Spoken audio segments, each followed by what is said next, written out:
Merci François. Effectivement, ouais. Je fais la suite de la présentation de Charlotte en vous présentant une partie du projet qu'on a, qui est subventionné par l'OFB sur la prophylaxie du mildiou et donc en particulier sur le compostage. Donc, d'où vient cette idée du compostage? Mais il y a plus de 10 ans maintenant, il y a déjà eu un travail sur le compostage qui a été réalisé, mais pour la lutte contre les maladies du bois. Ce travail a été mené à la Chambre d'agriculture de la Gironde et on avait pu voir en comparant des sachets qui n'étaient pas soumis au compostage et des sachets soumis au compostage que le compostage permettait de limiter les maladies du bois, que ce soit l'eutypiose, le black dead arm ou l'escar. Donc ça a été validé sur les maladies du bois et c'est à partir de ces connaissances-là qu'on s'est dit pourquoi pas sur le mildiou. Donc, pourquoi? Comment fonctionne finalement un compost? Un compost, vous en avez tous dans votre jardin, mais c'est le fait de fermenter des matières organiques en présence d'air. Il a plusieurs caractéristiques, en particulier le fait qu'un compost de grand volume a tendance à chauffer et peut chauffer jusqu'à 70-75 degrés. Il y a d'autres facteurs internes, des paramètres oxydoréductifs et l'action de différents micro-organismes qui impactent aussi dans les composts. Et il y a un impact qui est prouvé sur les germes et sur les parasites. Donc finalement, c'est de là aussi qu'est venue notre idée. Composter les feuilles, les rafles, les rameaux de vigne devrait pouvoir permettre d'hygiéniser la matière extraite d'une parcelle pour limiter les formes de conservation des maladies cryptogamiques. Un compost aussi, pour le gérer, c'est un équilibre à conserver entre de l'azote, du carbone, de l'eau, de l'air. Donc finalement, c'est tout un travail à mener et qui peut aussi être géré en faisant des retournements de compost, en apportant de l'eau et donc en suivant aussi comment tout cela se passe quand vous avez mis en place un compost. Donc notre expérimentation, finalement, c'est clairement une preuve de concept. On pense que le compost doit pouvoir fonctionner, mais on doit le prouver. Si on arrive à le prouver, à ce moment-là, on sera donc dans le cas du petit feu vert que vous avez là, on pourra restituer la matière organique à la parcelle. Si on n'arrive pas à le prouver, on ne pourra pas restituer cette matière organique qu'on retire dans le cadre des essais sur la prophylaxie. Pour pouvoir prouver ça, on a réalisé différents types d'études, des biotests en étuves qui ont été réalisés par l'UMR-SAV. On a mis en place un compost au Vinopole à Blanquefort, avec ensuite des tests qui ont été réalisés à nouveau avec nos partenaires à l'UMR-SAV. Et on travaille actuellement sur le compost d'une exploitation, et on vous expliquera pourquoi juste après. Donc sur la partie expérimentation, vraiment sur l'intérêt de cette méthode prophylactique dans l'amélioration du bilan agro-environnemental et des épidémies. Dans notre cas, on mène des essais avec le lycée viticole de Libourne-Montagne depuis 2019. Et donc on poursuit ces essais-là sur une même parcelle. On a 5 rangs qu'on effeuille de manière régulière. Et qu'on suit chaque année pour voir l'impact sur la phénologie, mais aussi sur les épidémies. Et donc là, ce qui nous concerne, c'est vraiment la partie compostage. Donc ce tableau-là reprend finalement un peu tous les essais qui ont été menés. Donc ça a commencé par une récolte de feuilles à mi-octobre, ici à la Grande Ferrade, donc ça c'était en 2021. Sur lesquels des oospores ont été détectés et qui ont permis de découper des petits disques de feuilles avec présence de oospores. Ces disques de feuilles ont ensuite été, ces feuilles ont été conservées en chambre froide et ont ensuite été intégrées dans des petits sachets. Il y en a eu 10 par sachet pour nos tests. Et on a mené donc 4 modalités différentes. Une conservation en conditions extérieures, finalement, comme ce qui se passerait normalement si on ne mettait pas en place un compost.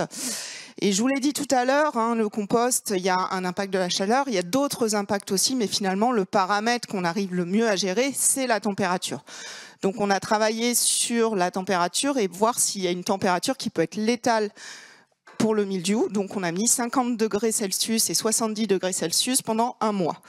On a aussi réalisé donc un petit compost à Blanquefort.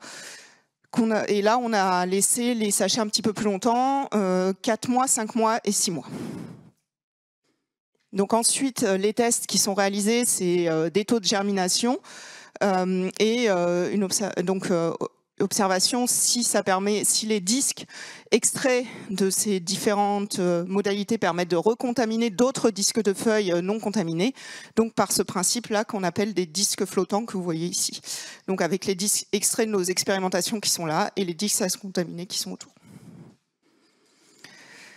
Donc notre compost de petit volume, sa composition, c'était des feuilles, des rameaux, de pré-taille, des rafles. On l'a mis en place en décembre 2021 et il provenait en fait de notre essai la Libon de montagne.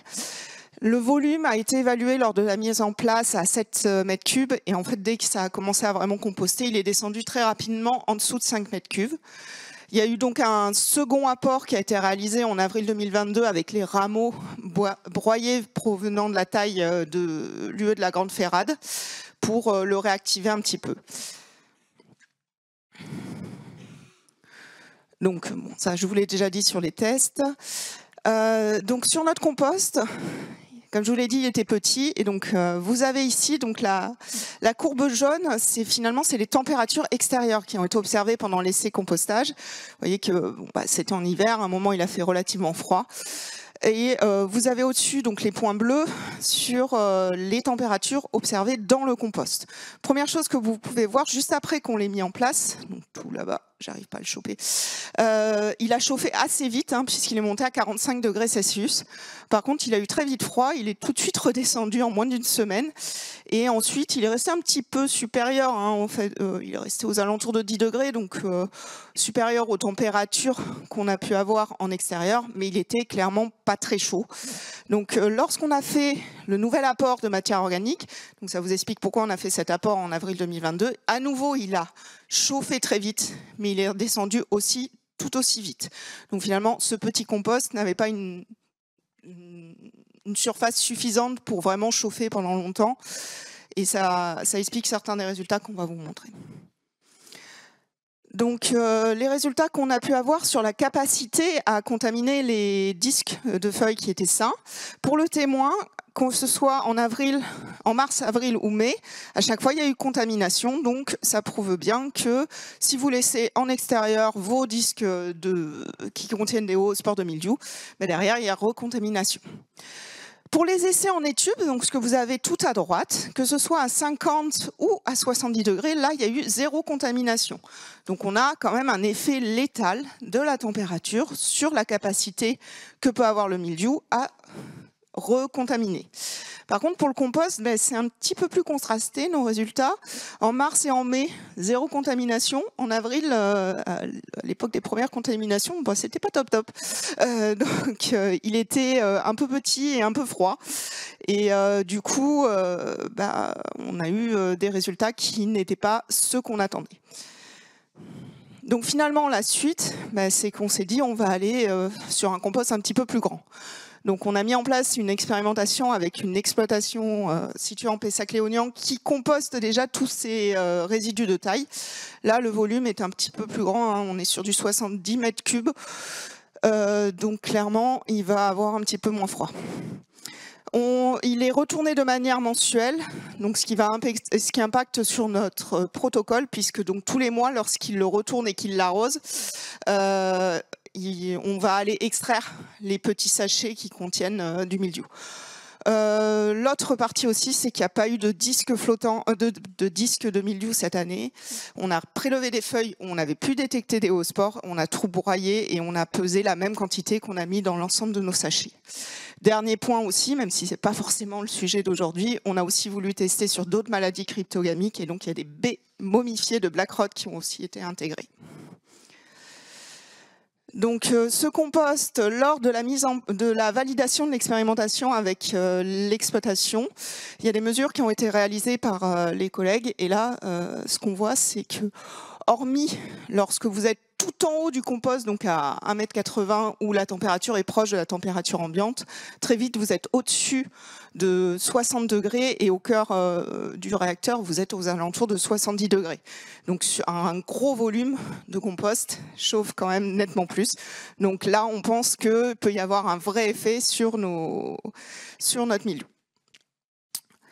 Voilà pour la présentation. Donc en conclusion, finalement, nos premiers tests de destruction des hauts spores en laboratoire sont vraiment positifs. Ils seront confirmés cette année par des essais qui sont reproduits.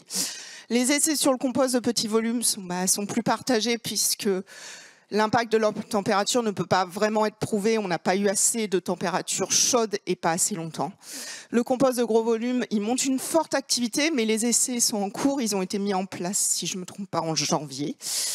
Donc, notre objectif cette année, c'est de valider nos résultats en labo, les confirmer sur le terrain. Et donc, nos résultats seront disponibles que fin 2023.